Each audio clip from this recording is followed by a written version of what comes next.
Vina masih tidak percaya sahabat sekaligus teman sebangkunya, Bunga, sudah pergi untuk selamanya karena kecelakaan sepulang les sore. Di kelas, kursi kosong di sebelahnya selalu membuat dada Vina terasa sesak. Biasanya Bunga selalu cerewet, suka meminjam pulpen, dan tertawa kecil saat guru menjelaskan pelajaran. Kini semuanya sunyi. Beberapa hari setelah pemakaman, Vina mulai sering melamun sendiri. Ia masih menyimpan buku catatan terakhir milik Bunga yang belum sempat dikembalikan. Suatu sore saat kelas sudah sepi dan hujan turun di luar sekolah, Vina duduk sendirian sambil melihat kursi kosong di sebelahnya. Tiba-tiba, terdengar suara kursi ditarik pelan. Grit, Vina langsung menoleh pelan. Kursi milik Bunga bergerak sedikit sendiri. Jantung Vina mulai berdebar, lalu samar-samar, terdengar suara perempuan pelan sekali di sampingnya. Vin, aku belum pulang.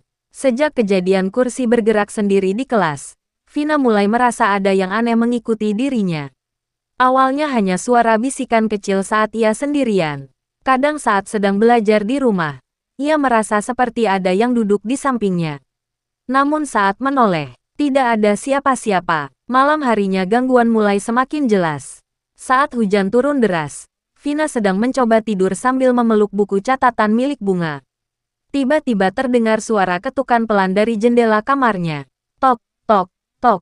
Vina perlahan membuka mata. Kamarnya gelap, hanya cahaya lampu jalan samar dari luar.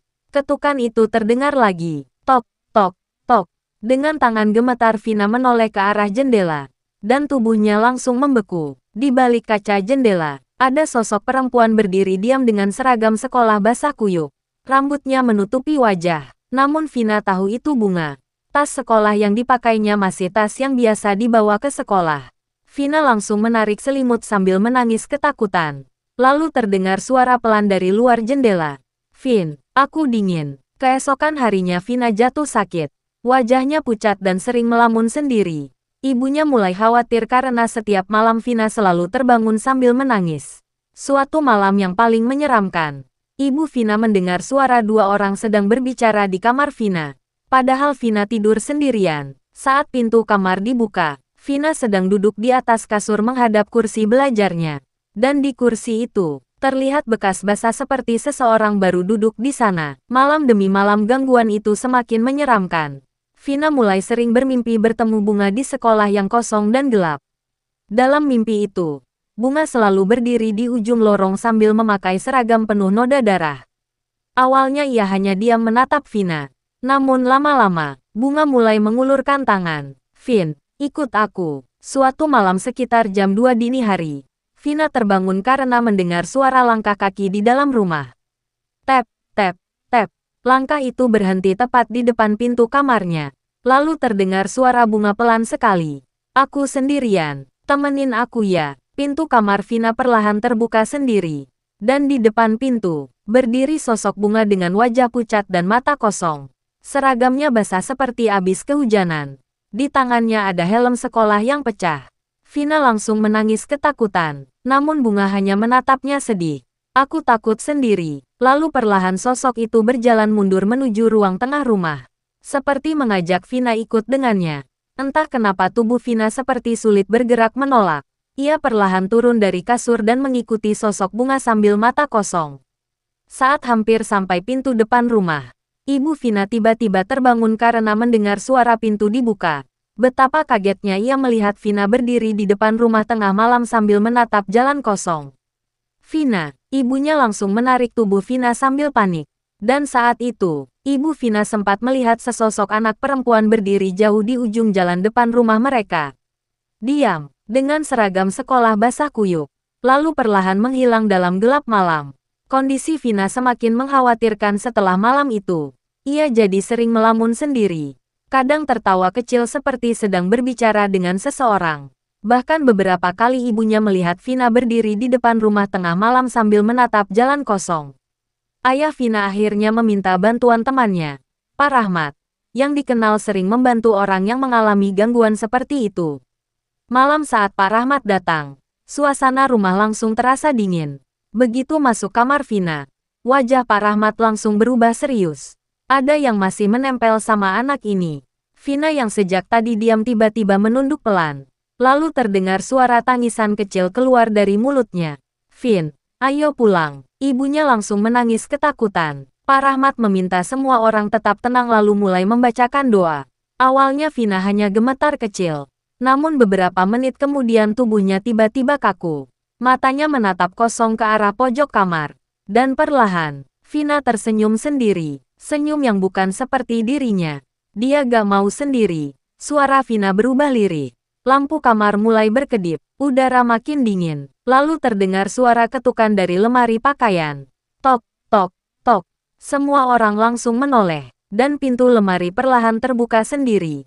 Di dalam gelap lemari, terlihat sosok Bunga berdiri diam memakai seragam sekolah yang penuh darah dan air hujan.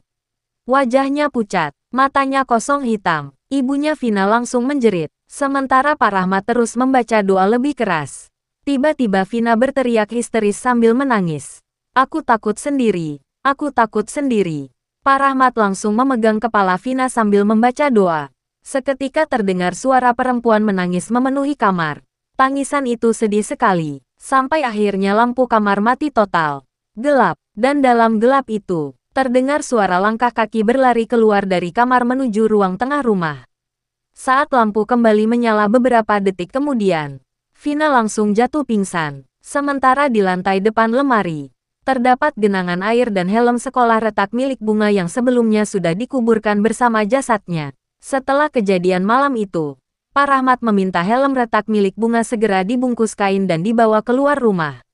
Menurutnya, arwah Bunga masih terikat karena rasa takut dan kesedihan saat meninggal. Namun yang membuat Pak Rahmat khawatir, Bunga mulai mencoba menarik Vina ikut bersamanya. Malam berikutnya Vina sadar dari pingsannya, tapi wajahnya masih pucat dan matanya kosong. Ia mengaku terus mendengar suara Bunga memanggil namanya dari luar rumah. Bahkan saat siang hari, Vin, ayo temenin aku. Pak Rahmat akhirnya kembali datang malam itu untuk melakukan pembersihan lagi. Namun sebelum dimulai, Vina tiba-tiba menatap jendela kamar dengan wajah takut, dan perlahan menunjuk keluar. Semua orang langsung menoleh. Di halaman rumah yang gelap, terlihat sosok Bunga berdiri diam di bawah pohon. Seragamnya basah kuyup, kepalanya miring tidak wajar. Lalu perlahan, ia tersenyum ke arah Vina. Lampu rumah langsung padam lagi. Suasana jadi sangat dingin, dan dari luar rumah terdengar suara ketukan keras di pintu depan. Duk, duk, duk, ibunya Vina menangis ketakutan. Sementara Pak Rahmat terus membaca doa lebih keras. Tiba-tiba suara Bunga terdengar jelas sekali dari luar rumah. Vina, pulang. Vina langsung menjerit sambil memegangi telinganya. Tubuhnya gemetar hebat, dan saat pintu depan rumah bergetar sendiri, Pak Rahmat akhirnya berteriak keras membaca doa. Mendadak suara ketukan berhenti, sunyi. Lalu terdengar suara tangisan perempuan menjauh perlahan dari depan rumah. Malam itu Vina akhirnya tertidur setelah berhari-hari sulit tidur. Keesokan paginya wajahnya mulai terlihat lebih tenang. Meski begitu, kadang saat hujan turun deras dan sekolah mulai sepi, Vina masih merasa ada seseorang duduk di kursi kosong sebelahnya sambil berbisik pelan. Vin, kamu masih ingat aku kan? Beberapa minggu setelah kejadian itu, kondisi Vina perlahan mulai membaik. Ia sudah bisa kembali sekolah meski masih sering diam dan mudah melamun saat melihat kursi kosong milik Bunga. Pak Rahmat berkata bahwa arwah Bunga sebenarnya tidak berniat jahat. Ia hanya terlalu takut pergi sendirian dan masih terikat dengan sahabatnya. Karena itu Pak Rahmat meminta keluarga Vina sering mendoakan Bunga agar arwahnya tenang. Sejak malam pembersihan terakhir, gangguan di rumah mulai berhenti. Tidak ada lagi suara ketukan di jendela. Tidak ada lagi sosok basah berdiri di depan rumah. Namun suatu sore sepulang sekolah saat hujan turun gerimis, Vina tanpa sengaja membuka buku catatan lama milik Bunga yang selama ini ia simpan. Dan di halaman terakhir yang dulu kosong, kini muncul tulisan kecil seperti tinta basah. Makasih udah gak ninggalin aku. Vina langsung terdiam sambil menahan air mata. Sejak saat itu, ia tidak pernah lagi melihat sosok Bunga. Tapi setiap kali hujan turun dan angin dingin masuk ke kelas, Vina masih merasa sahabatnya itu duduk diam di kursi sebelahnya untuk terakhir kali.